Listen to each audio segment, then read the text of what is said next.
DCM DK ಮಾಜಿ ಸಚಿವ K N Rajanna ಮುಖಾಮುಖಿಯಾಗಿದ್ದಾರೆ. ಬೆಂಗಳೂರಿನಲ್ಲಿರುವಂತಹ Rajanna ನಿವಾಸಕ್ಕೆ ಡಿಕೆ ಭೇಟಿ ಕೊಟ್ಟಿದ್ದಾರೆ. ಡಿಸಿಎಂ ಡಿಕೆ ಹಾಗೂ ರಾಜಣ್ಣ ನಡುವೆ ಶೀತಲ ಸಮರ ಮುಂದುವರಿತಲೇ ಇತ್ತು. ಆದರೆ ಇದೀಗ ಕುತೂಹಲ ಮೂಡಿಸಿದೆ ಡಿಕೆ ಶಿವಕುಮಾರ್ ರಾಜಣ್ಣ ಭೇಟಿ. ಡಿಸಿಎಂ ಡಿಕೆ ಮಾಜಿ ಸಚಿವ ಕೆಎನ್ ರಾಜಣ್ಣ ಮುಖಾಮುಖಿಯಾಗಿದ್ದಾರೆ. ಚುನಾವಣೆಯಲ್ಲಿ ಎರಡು ಬಣಗಳ ನಡುವೆ ಪೈಪೋಟಿ ಶುರುವಾಗಿದೆ. ಯಾವ ವಿಚಾರಕ್ಕೆ ಭೇಟಿ ಕೊಟ್ಟರು? ಏನಾದರೂ ಅಪೆಕ್ಸ್ ಬ್ಯಾಂಕ್ ಚುನಾವಣೆ ವಿಚಾರವಾಗಿ ಚರ್ಚೆ ಆಗಿದೆಯಾ? ಚುನಾವಣೆಯಲ್ಲಿ ಎರಡೂ ಬಣಗಳ ನಡುವೆ ಪೈಪೋಟಿ ಇದೆ. ಡಿಸಿಎಂ ಡಿಕೆ ಹಾಗೂ ರಾಜಣ್ಣ ಬಣದ ನಡುವೆ ಪೈಪೋಟಿ ಇರೋದು. ತಮ್ಮ ಆಪ್ತ MLC ರವಿ ಕಣಕ್ಕಿಳಿಸೋಕೆ ಡಿಕೆ ಪ್ಲಾನ್ ಮಾಡಿದ್ದಾರೆ. ಸಹಕಾರಿ ಕ್ಷೇತ್ರದಲ್ಲಿ 3 ದಶಕದಿಂದ ರಾಜಣ್ಣ ಅವರ ಪ್ರಾಬಲ್ಯ ಇದೆ. ಈ ಹಿನ್ನೆಲೆ ರಾಜಣ್ಣ ಭೇಟಿಯಾದಂಥ ಡಿಕೆ ಶಿವಕುಮಾರ್ ಚುನಾವಣೆ ವಿಚಾರವಾಗಿ ನಾಯಕರ ಚರ್ಚೆ ಸಾಧ್ಯತೆ ಇದೆ. ಕುತೂಹಲ ಮೂಡಿಸಿದೆ ರಾಜಣ್ಣ ಡಿಕೆ ಶಿವಕುಮಾರ್ ಅವರ ಭೇಟಿ. ಡಿಕೆ ಸಿಎಂ ಆದ್ರೆ ಆ ಸಂಪುಟದಲ್ಲಿ ಸಚಿವನಾಗಲ್ಲ ಅಂತ ಹೇಳಿದ್ದಂತ ರಾಜಣ್ಣ. ನಾವು ಟಿವಿ9ನಲ್ಲಿ ಡಿಕೆ ರಾಜಣ್ಣ ಭೇಟಿಯ ಎಕ್ಸ್ಕ್ಲೂಸಿವ್ ಇನ್ಸೈಡ್. ಸಂಘರ್ಷದ ಹಾದಿ ಬಿಟ್ಟು ಸಂಧಾನದ ಹಾದಿ ಹಿಡಿದ್ರ ಡಿಕೆ. ಮಾಜಿ ಸಚಿವ ಕೆಎನ್ ರಾಜಣ್ಣ ಮನೆಗೆ ಡಿಸಿಎಂ ಡಿಕೆ ಭೇಟಿ ನೀಡಿದ್ದಾರೆ. ಕೆಎನ್ ರಾಜಣ್ಣ ಅಪಾರ್ಟ್ಮೆಂಟ್ಗೆ ಭೇಟಿ ನೀಡಿದರು. ಇಬ್ಬರು ಕೂಡ ಗಂಭೀರವಾಗಿ ಚರ್ಚೆ ನಡೆಸಿದ್ದಾರೆ. 10 ರಿಂದ 12 ನಿಮಿಷ ಮಾತುಕತೆ ನಡೆಸಿದಂತ ಡಿಕೆಶಿ ವಾಪಸ್ ಆಗಿದ್ದಾರೆ. ಬಾಲಭುರಿ ರಸ್ತೆಯಲ್ಲಿರುವಂತಹ ರಾಜಣ್ಣ ಅಪಾರ್ಟ್ಮೆಂಟ್. ಅಧಿವೇಶನದ ವೇಳೆ ರಾಜಣ್ಣ ಮಾತನಾಡಿಸೋದಕ್ಕೆ ಡಿಕೆ ಪ್ರಯತ್ನ ಪಟ್ಟರು. ಮಾತನಾಡದೆ ಮುಖ ತಿರುಗಿಸಿಕೊಂಡು ಹೋಗಿದರು ರಾಜಣ್ಣ. ಡಿಕೆಶಿ ಜೊತೆ ಮಾತನಾಡದೆ ಹೋಗಿದ್ದಂತ ಕೆಎನ್ ರಾಜಣ್ಣ ಇದೀಗ ರಾಜಣ್ಣ ಭೇಟಿಗೆ ತಾವೇ ಮುಂದು ಬಂದಿದ್ದಾರೆ ಡಿಕೆ ಶಿವಕುಮಾರ್. ಡಿಕೆಶಿ ಜೊತೆ ಮಾತನಾಡದೆ ಹೋಗಿದ್ದಂತ ಕೆಎನ್ ರಾಜಣ್ಣ, ಯಾಕಂದ್ರೆ ಹಿಂದಿನಿಂದಲೂ ಕೂಡ ಈ ಕೆಪಿಸಿಸಿ ಅಧ್ಯಕ್ಷರ ಬದಲಾವಣೆ ಇರಬಹುದು ಅಥವಾ ಸಿಎಂ ಕುರ್ಚಿ ಸಂಬಂಧಪಟ್ಟ ಹಾಗೆ ಡಿಕೆ ಶಿವಕುಮಾರ್ ಅವರಿಗೆ ನೇರಾನೇರವಾಗಿ ಸ್ಟೇಟ್ಮೆಂಟ್ಗಳನ್ನು ಕೊಟ್ಟಂಥವ್ರು ಕೆಎನ್ ರಾಜಣ್ಣ. ಕೆಎನ್ ರಾಜಣ್ಣ ಇರೋದೇ ಹಾಗೆ, ಯಾರ ಬಗ್ಗೆನೂ ಕೂಡ ಹೆಚ್ಚಾಗಿ ಮುಲಾಜು ತೋರಿಸಿದಂಥ ವ್ಯಕ್ತಿ. ಹಲವಾರು ಬಾರಿ ಅದು ಅವರಿಗೆ ಒಂದು ರೀತಿ ವಾಪಸ್ ಬ್ಯಾಕ್ ಫೈರ್ ಆಗಿದ್ದೂ ಕೂಡ ಇದೆ. ಆದರೆ ಡಿಸಿಎಂ ಡಿಕೆ ರಾಜಣ್ಣ ಭೇಟಿ ಈಗ ಕುತೂಹಲ ಮೂಡಿಸಿದೆ. ಪ್ರಸನ್ನ ನ್ಯೂಸ್ ಡೆಸ್ಕ್ನಿಂದ ನೇರ ಸಂಪರ್ಕದಲ್ಲಿ ಹೆಚ್ಚಿನ ಮಾಹಿತಿಯನ್ನು ಕೊಡ್ತಾರೆ. ರಾಜಣ್ಣ ಭೇಟಿ ಪ್ರಸನ್ನ, ಈಗ ನಾವು ಗಮನಿಸ್ತಾ ಇದ್ದೀವಿ ಕೆಎನ್ ರಾಜಣ್ಣ ಹಾಗೂ ಡಿಕೆ ಶಿವಕುಮಾರ್ ಅವರು ಹಲವಾರು ವಿಚಾರಗಳು ಬಂದಂತಹ ಸಂದರ್ಭದಲ್ಲಿ ಕೆಎನ್ ರಾಜಣ್ಣ ಸ್ಟ್ರೈಟ್ ಹಿಟ್ ಮಾಡಿದ್ದಾರೆ, ಯಾವುದೇ ಮುಲಾಜಿಲ್ಲದೆ ಮಾತನಾಡಿದ್ದಾರೆ. ಇನ್ನೊಂದು ಕಡೆ ರಾಜಣ್ಣವ್ರನ್ನ ಭೇಟಿ ಆಗಬೇಕು ಅಂತ ಈ ಅಧಿವೇಶನ ಆಗುವಂಥ ಸಂದರ್ಭದಲ್ಲೂ ಕೂಡ ಡಿಕೆ ಪ್ರಯತ್ನ ಪಟ್ಟರು ಅಂತ. ಈಗ ಡಿಕೆ ರಾಜಣ್ಣ ಅವ್ರನ್ನ ಭೇಟಿ ಆಗುವಂಥದ್ದು ಏನನ್ನ ಸೂಚಿಸುತ್ತೆ?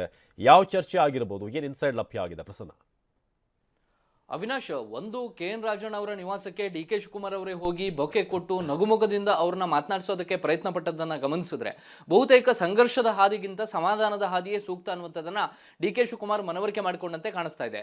ಬೆಳಗಾವಿಯ ಅಧಿವೇಶನ ನಡೆಯುವ ಸಂದರ್ಭದಲ್ಲೂ ಕೂಡ ಕೆಎನ್ ರಾಜಣ್ಣ ಅವರ ಜೊತೆಗೆ ಮಾತುಕತೆ ನಡೆಸೋದಕ್ಕೆ ಡಿಕೆ ಶಿವಕುಮಾರ್ ಅವರು ಪ್ರಯತ್ನ ಪಟ್ಟಿದ್ರು. ಮುಖಾಮುಖಿಯಾದಂತಹ ಸಂದರ್ಭದಲ್ಲಿ ಡಿಕೆ ಶಿವಕುಮಾರ್ ಅವರೇ ಖುದ್ದಾಗಿ ರಾಜಣ್ಣ ಅವರನ್ನ ಗ್ರೀಟ್ ಮಾಡೋದಕ್ಕೆ ಪ್ರಯತ್ನವನ್ನು ಮಾಡಿದ್ರು. ಆದ್ರೆ ಡಿಕೆ ಶಿವಕುಮಾರ್ ಅಂತ ಗೊತ್ತಾಗಿದ ತಕ್ಷಣ ರಾಜಣ್ಣ ಅವರು ಮುಖ ತಿರುಗಿಸಿಕೊಂಡು ಹೋದಂತಹ ಘಟನೆ ಕೂಡ ಬೆಳಗಾವಿಯಲ್ಲಿ ನಡೆದಿತ್ತು.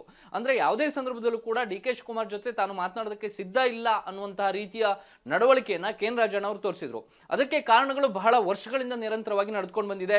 ಸಚಿವ ಸಂಪುಟದಿಂದ ಹೊರಹೋಗೋದಕ್ಕೆ ರಾಜಣ್ಣ ಅವರು ವಂಚಿತರಾಗೋದಕ್ಕೂ ಕೂಡ ಡಿಕೆ ಶಿವಕುಮಾರೇ ಕಾರಣ ಅನ್ನುವಂತಹ ಅಭಿಪ್ರಾಯವನ್ನ ಈಗಲೂ ಕೂಡ ಕೆಎನ್ ರಾಜಣ್ಣ ಅವರು ಇಟ್ಕೊಂಡಿದ್ದಾರೆ.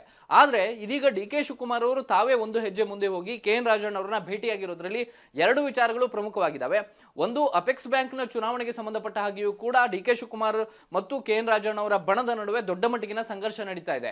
MLC ರವಿ ಅವರನ್ನ ಅಖಾಡಕ್ಕೆ ಇಳಿಸಬೇಕು ಅಂತ ಹೇಳಿ ಡಿಕೆ ಶಿವಕುಮಾರ್ ಅವರು ಪ್ರಯತ್ನ ನಡೆಸ್ತಾ ಇದ್ರೆ, ಸಹಕಾರ ಕ್ಷೇತ್ರದಲ್ಲಿ ಗಟ್ಟಿಯಾದಂತಹ ಹಿಡಿತ ಹೊಂದಿರುವಂತಹ ಕೆಎನ್ ರಾಜಣ್ಣ ಅವರು ಅವರದೇ ರೀತಿಯ ದಾಳವನ್ನ ಉರುಳಿಸ್ತಾ ಇದ್ದಾರೆ ಮತ್ತು ಒಂದು ರೀತಿಯ ಹೇಗೆ ಕೌಂಟರ್ ಕೊಡ್ತಿದ್ದಾರೆ ಅಂದ್ರೆ, ರಾಜಣ್ಣ ಅವರನ್ನ ಬೈಪಾಸ್ ಮಾಡುವಂತದ್ದು ಕಾಂಗ್ರೆಸ್ನ ನಾಯಕರಿಗೆ ಬಹಳ ಕಷ್ಟ ಸಾಧ್ಯ ಆಗ್ತಾ ಇದೆ. ಅಷ್ಟರ ಮಟ್ಟಿಗೆ ಸಹಕಾರ ಕ್ಷೇತ್ರದ ಹಿಡಿತವನ್ನ ಇದೀಗ ರಾಜಣ್ಣ ಅವರು ಇಟ್ಕೊಂಡಿದ್ದಾರೆ. ಒಂದು ಹಂತದಲ್ಲಿ ಅಪೆಕ್ಸ್ ಬ್ಯಾಂಕ್ನ ಚುನಾವಣೆಗೆ ರಾಜಣ್ಣ ಅವರು ಸ್ಪರ್ಧಿಸಿದ್ರು ಆಶ್ಚರ್ಯ ಇಲ್ಲ ಅನ್ನುವಂತ ರೀತಿಯ ಬೆಳವಣಿಗೆಗಳು ನಡೀತಾ ಇದ್ದಾವೆ. ಇದೇ ಕಾರಣಕ್ಕೋಸ್ಕರ ಡಿಕೆ ಶಿವಕುಮಾರ್ ಅವರು ತಮ್ಮ ಆಪ್ತರ ಭವಿಷ್ಯದ ದೃಷ್ಟಿಯಿಂದ ಒಂದು ಹೆಜ್ಜೆ ಮುಂದೆ ಹೋದ್ರ ಅನ್ನುವಂತ ಒಂದು ಸಹಜವಾದಂತಹ ಪ್ರಶ್ನೆ ಮೂಡ್ತಾ ಇದೆ. ಇನ್ನೊಂದು, ಇವತ್ತಿನ ಪರಿಸ್ಥಿತಿಯಲ್ಲಿ ಪ್ರತಿ ವಾರವೂ ಕೂಡ ಕೆಎನ್ ರಾಜಣ್ಣ ಅವರು ಕರ್ನಾಟಕದ ವಿದ್ಯಮಾನಗಳ ಬಗ್ಗೆ ರಾಹುಲ್ ಗಾಂಧಿ ಅವರಿಗೆ ಪತ್ರ ಬರೀತಾ ಇದ್ದಾರೆ. ಯಾವ ರೀತಿ ಸಿದ್ದರಾಮಯ್ಯನವರನ್ನ ಮುಂದುವರಿಸುವಂತ ಅನಿವಾರ್ಯತೆ ಇದೆ ಅನ್ನುವಂಥದ್ದನ್ನ ರಾಹುಲ್ ಗಾಂಧಿಗೆ ವಾರಕ್ಕೆ ಒಂದೊಂದರಂತೆ ಪತ್ರವನ್ನ ಬರೆದು ಅವರ ಗಮನಕ್ಕೆ ತರುವಂತಹ ಪ್ರಯತ್ನಗಳನ್ನ ರಾಜಣ್ಣ ಅವರ ಕಡೆಯಿಂದ ನಿರಂತರವಾಗಿ ಆಗ್ತಾ ಇದೆ.